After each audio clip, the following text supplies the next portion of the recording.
Selama bertahun-tahun cikgu mengajar di Tadika, apakah isu atau masalah yang sering timbul sebagai guru Tadika? Isu masalah yang sering timbul. Kalau selalu isu ni pasal anak-anak dalam tabika juga lah. Maksudnya tidak. Kalau bagi kakak masalah tu tidak besar sangat.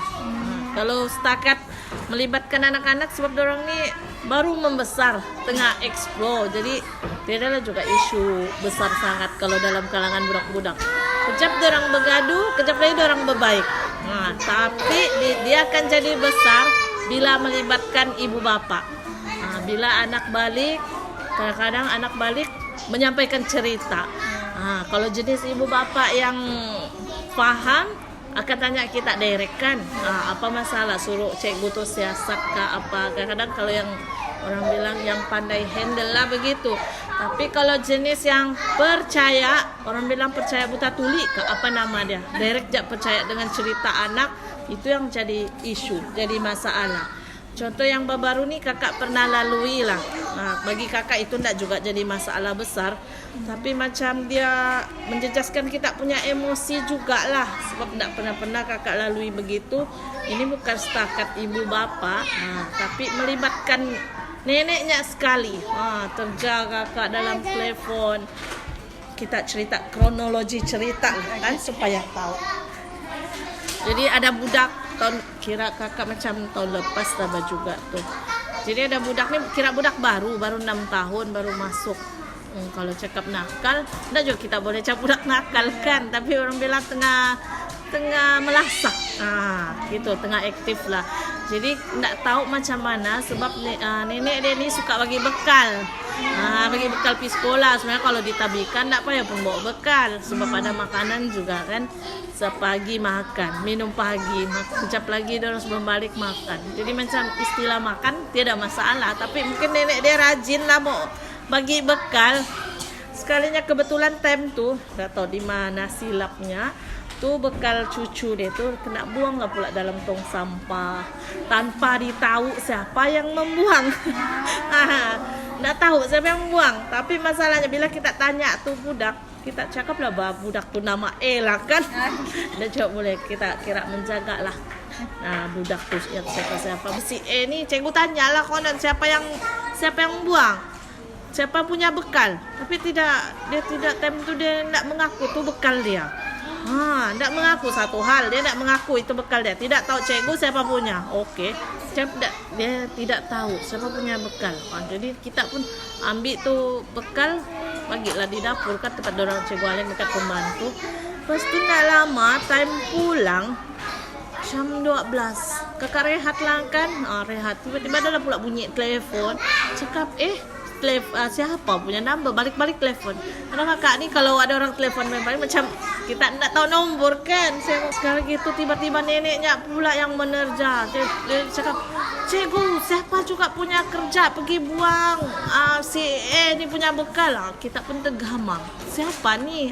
Dia perkenalkan dirinya juga yang nenek kepada cucu tu. Astagfirullahalazim. Dalam hati kita, ya Allah. Baru juga kita habis rehat, makan tiba-tiba orang telepon. Lepas tu besar lagi suara, marah-marah lagi. Terus yang macam kakak pun, oh my god, terkejut juga lah sekejap. Kita baru tarik nafas, budak baru balik kan. Lepas tu dia macam cakap lah anak siapa di mana. Lepas tu yang cucu ni boleh pula menyebut nama budak lain. Sedangkan rupanya yang bila kita siasat sebenarnya bukan budak. Contohlah kawan dia ni sebenarnya yang buat, kawan dia yang si C, tapi yang dia sebut nama kawan dia si B. Jadi macam yang kita budak tu saya cakap, kadang-kadang benda tu isu kecil antara kalangan budak kan, tapi bila melibatkan ibu bapa dengan suku sakatnya sekali menerja kita, macam kita rasa okey, sebenarnya benda tu kita boleh bincang baik-baik. Tak payah pun kita maki hamun tu cikgu macam tak pandai yang menjaga cucunya di sekolah. Sampai dia cakap lah, dulu dia bilang anak dia di sekolah di sini tak pernah berlaku begitu. Okey, fine. Budak zaman dulu jangan kasih sama dengan budak zaman sekarang. Budak dulu mama masih di rumah, anak-anak terbiar, tidak ada masalah. Soalan kedua, sekali Anda menghadapi masalah yang Anda nyatakan tadi, apakah perasaan Anda mengenainya? Adakah marah ataupun kecewa?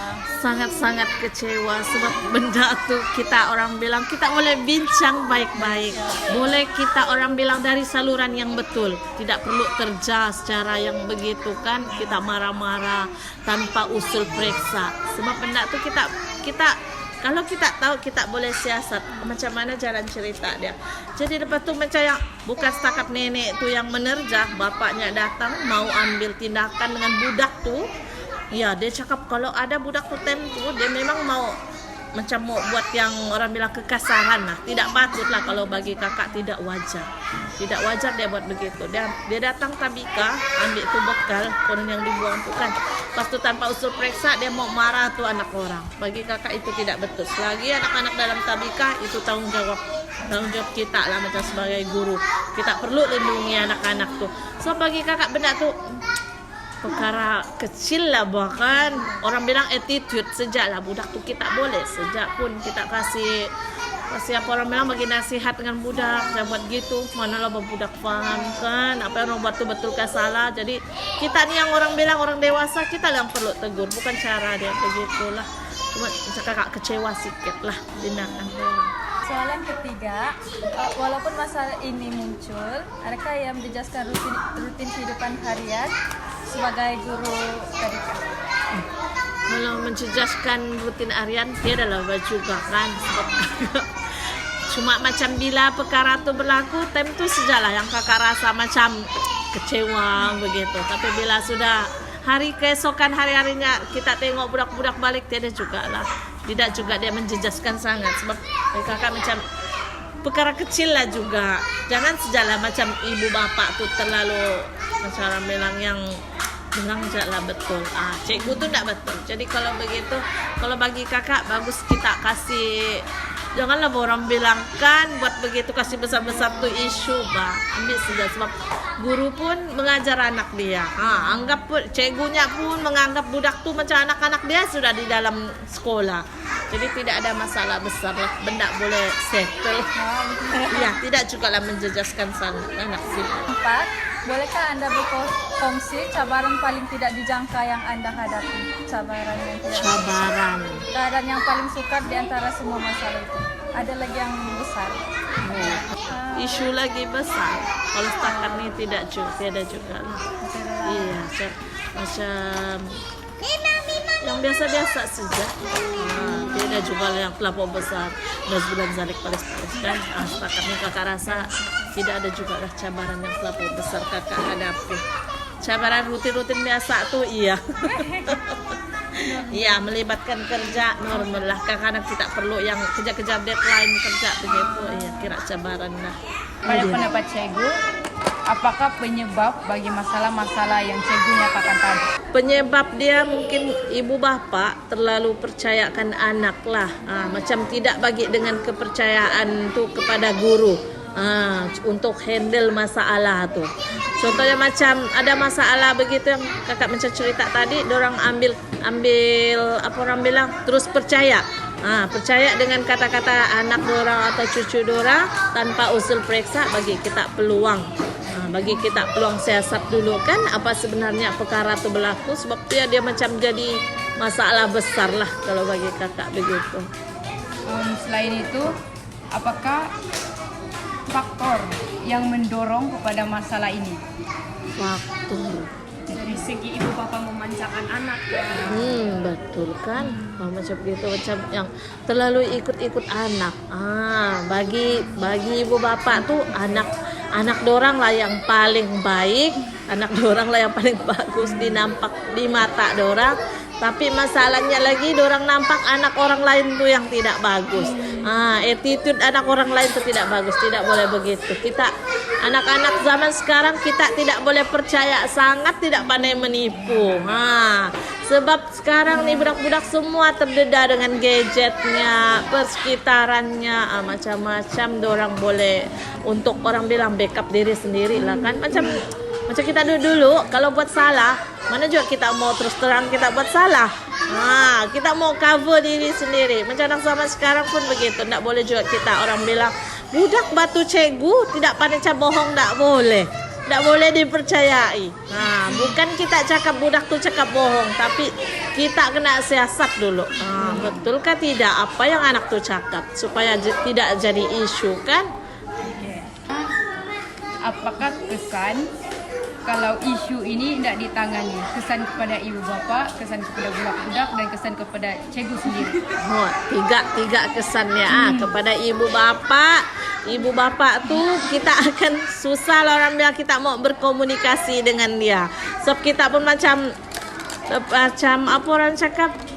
Apa ayat? Iya, kita macam ibu bapak tuh rasa dia nak percaya dengan kita, boleh handle anak dia dalam tabika kan. Lepas tu kita sebagai guru pun kita takut, macam jadi risau kalau macam ada anak ni akan macam ada lagi yang macam perkara lain yang timbul dengan anak dia. Jadi macam kadang kita risau macam anak tu jadi macam anak emas kita soal di tabika. Kita risau nanti anak tu macam kita tidak boleh dia macam contohlah kalau ada pergaduhan begitu kah, biasalah gaduh budak-budak.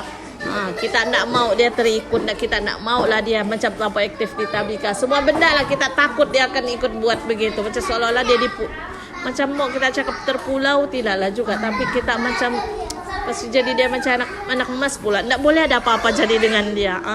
Jadi sebenarnya tu macam kasih rumit keadaan cikgu tu juga di tabika. Iya. Cuma macam kita takut ibu bapak dia marah begitu. Lepas tu budak tu yang bikin sedih. Macam sebelum ni dia boleh berkawan rapat kan dengan kawan-kawan tu. Tapi bila kejadian tu berlaku, bapak mama sudah pesan jangan berkawan dengan dia. Terus budak tu akan mengatakan cikgu tak boleh kawan dengan dia sudah. Mesti duduk tempat lain. Tapi budak punya cerita sebab tu kakak cap tadi bila budak macam masalah tu sudah jadi dengan ibu bapak. Ibu bapak tidak tahu pun apa berlaku dengan anak dorang. Budak yang disuruh jauh tu, kadang-kadang anak dia sendiri pergi dekat berkawan dengan tu budak. Itulah kakak cakap, kadang-kadang cerita budak tidak boleh ibu bapak ikut masuk campur. Okey, soalan ke-8. Apakah solution atau penyelesaian untuk cikgu menangani ini masalah? Kalau kakak selalunya kalau ikut yang masalah begitu kakak lebih suka lah kita face to face dengan ibu bapak dia begitu. Lepas tu kita panggil ibu bapak, kita bawa lah berbincang supaya benda tu tidak berulang bila ada masalah lain. Kalau ikut kakak begitulah jalan penyelesaian dia. Di samping kalau anak-anak ni kita kena sentiasa hari-hari, kena sentiasa brainwash dorang pergi sekolah, bagi nasihat, pergi sekolah jangan kacau kawan. Kena hari-hari. Kalau tidak kejap lagi mengacau lah kawan semua. Lepas tu ibu bapak kita cara tangani begitu saja. Kalau tidak dapat pun face to face kena berhubung, tolonglah. Tolong hormatilah juga cikgu-cikgu yang ngajar anak-anak kamu.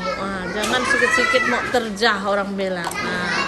Macam mana ibu bapak tu hormat guru, guru pun hormat dengan ibu bapak. Kena ada orang bilang sikap tolak ansur lah.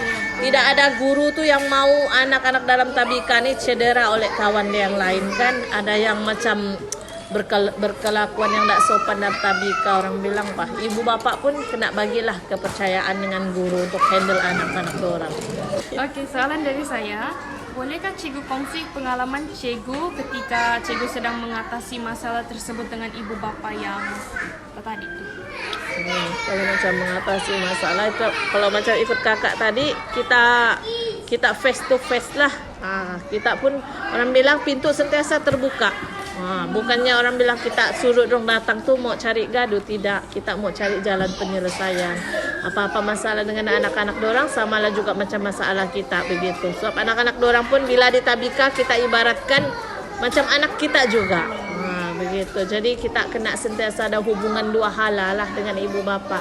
Apa-apa permasalahan datang sejak tabika ataupun tak dapat datang, cukup telefon, tanya kabar macam mana keadaan anak dorang di tabika. Jadi macam selang beberapa hari begitu dorang down, kita bincang lah bila masa bapak dia tu datang, kita cerita perkara sebenar, macam terdiam jugalah bapaknya. Macam iyalah maunya ada terdiam. Masa kejadian macam mau marah, mengamuk semua kan. Tapi bila saya kasih tahu, jumpa juga dengan bapak budak tu, cakaplah, saya bilang benda tu sebenarnya kejadiannya bukan begitu. Ada kawan yang lain secara tidak sengaja yang sebab gara-gara yang anak kamu juga yang sebenarnya mulakan dulu. Sebab budak tu kan aktif juga. Jadi benda tu berlaku bila anak tu yang mula dulu kuat mengacau. Jadi yang kawannya si B ni ambil tindakan. Memang silap juga tindakan pergi membuang begitu bekas bekal dia tu. Jadi yang macam kalau tidak orang bilang anak dia tidak mula dulu, benda tu tak jadi begitu. Jadi kita bila bapak dia datang balik kita bika ambil anak dia waktu pulang kan, bila kakak cerita sebenar macam dia terdiam jugalah. Macam mungkin dia fikir apa yang dia buat tu salah. Begitu. Next soalan. Kalau cikgu-cikgu di sini juga mempunyai masalah yang sama seperti cikgu tadi, apa cikgu akan cadangkan mereka untuk buat? Cadangan. Kalau macam cadangan, Kak, itu saja bagi kakak. Kita straight to the point. Kita jumpa tu ibu bapak. Jangan sampai jadikan kadang-kadang ibu bapak zaman sekarang suka viral. Suka viral. Perkara kecil sikit-sikit di viral. Jadi sebenarnya kalau macam benda begitu, kakak awal-awal sudah cakap masa taklimat. Setiap apa-apa masalah tolong bagi aduan, buat aduan dalam tabika sahaja. Jangan sampai keluar dari dalam kita punya tabika. Sebab bila dalam tabika kita ibaratkan ibu bapak dengan guru sudah orang bilang sebuah keluarga. Jadi bila ada permasalahan dalam keluarga tolong jangan kasih keluar pergi luar, terutamanya di media sosial. Bagi kakak begitu sudah. Yang cikgu lalu isu tadi itu kan pasal ibu bapak tu, cikgu pernah kan bercerita dengan cikgu lain macam meluah dengan cikgu tu pasal tu masalah? Kalau macam meluah masalah selalunya dengan kawan je lah, yang kawan kerja ni. Sebab kita kadang-kadang orang bilang benda tu kita tak boleh pendam sendiri. Bukan kita mau mengaitkan ibu bapak kita, tidak. Tapi bagi kakak kita supaya kita sama-sama cari jalan penyelesaian dia. Terutama dengan Cikgu Cahaya lah, kami dua sini kan. Jadi kita share tu isu lah, bahkan macam mana kita sama-sama mengatasi. So, kita sama-sama kerja dalam satu bumbung. Kita risau benda tu akan berlarutan. Ataupun ada lagi yang orang bilang macam ibu bapak lain kah buat perkara begitu. Jadi ada sampai satu tahap kakak share pula dalam grup WhatsApp. Tabika ada grup WhatsApp. Kakak ceritalah sana. Setiap apa tindakan tolong melalui dari pihak Tabika. Begitu. Adakah semua masalah ini menjejaskan sesi pengajaran dalam kelas? Menjejaskan masalah-masalah tu. Kalau bagi kakak bila ada masalah yang timbul, dia macam sedikit sebanyak macam dia kira tidak juga lah menjejaskan sangat orang bilang kan, sebab PDP berjalan macam biasa. Pembelajaran tu dah macam biasa. Cuma orang bilang bila dengan anak tu kita akan lebih berhati-hatilah. Contoh ada yang jenis ayat terlampau aktif sebelum ni, tapi bila dia terlibat dengan isu begitu, kita perhatian kita pun terlampau lebih lah juga dengan anak tu begitu. Kadang bukan juga cakap adil tidak adil kan, tapi kita risau. Kerisauan kita tu jadi macam orang bilang kita risau benda tu berulang. Jadi macam bagi kakak tidak juga lah dia macam menjejaskan PDP, kecuali kalau benda tu berlaku di serang-serang time PDP. Yang second last, macam mana kamu dapat urus secara profesional sama macam mana kamu kuat hadapi masalah? Kekuatan hadapi masalah kerana kerja kita satu ibadah. Sebab kita menjalankan tanggungjawab kita sebagai guru, walau apapun yang berlaku, kerja kita jadi keutamaan lah. Semua pun yang penting niat kita kerana Allah. Walau apapun cabaran kita hadapi, melangkahlah orang bilang, mengajarlah dengan sepenuh hati. Sebab budak-budak ni ibarat kain putih, kita masih corak dalam kan. Lepas tu kalau bagi kakak lagi cara penyelesaian, kita berjumpa lah baik-baik dengan ibu bapa. Kalau apa-apa dorang punya masalah, tolong teruslah berjumpa dengan guru. Lepas tu kan kita pun kena ambil langkah jugalah supaya benda tu tidak jadi viral, tidak jadi isu di luar kan. Jadi kita bagi waktu taklimat, kita bagi tahu lah, mention dengan ibu bapa setiap apapun aduan ataupun yang dorang rasa tidak puas hati dengan cara kita bekerja, cara kita handle anak-anak dorang, biarlah melalui tabika, jangan sampai keluar. Oke, Salam terakhir, nasihat dari kamu untuk yang bakal jadi cikgu yang mengajar di TASTA atau Tadika sebagai persediaan menangani isu-isu begini. Nasihat kakak, bersedialah menghadapi bukan sahaja anak-anak Tabika atau Taska, bersedialah juga menghadapi kerana ibu bapa. Pasti kadang kita dalam kampung, kita kena orang bilang kita bukan juga lah cakap mesra alam begitu, tidak, tapi kita pandai-pandailah bawa diri dalam kampung orang, sebab orang bilang kita mungkin tidak ditempatkan dalam bandar kan. Kalau dalam kampung nih kita kena ambil tahu lah juga apa perkembangan dalam kampung. Sebab supaya kita, orang bilang bukan apa, untuk kemudahan kita juga bila kita jadi bekerja di dalam macam kampung itulah begitu. Itu sahaja dari kami. Terima kasih, Cikgu. Sama-sama.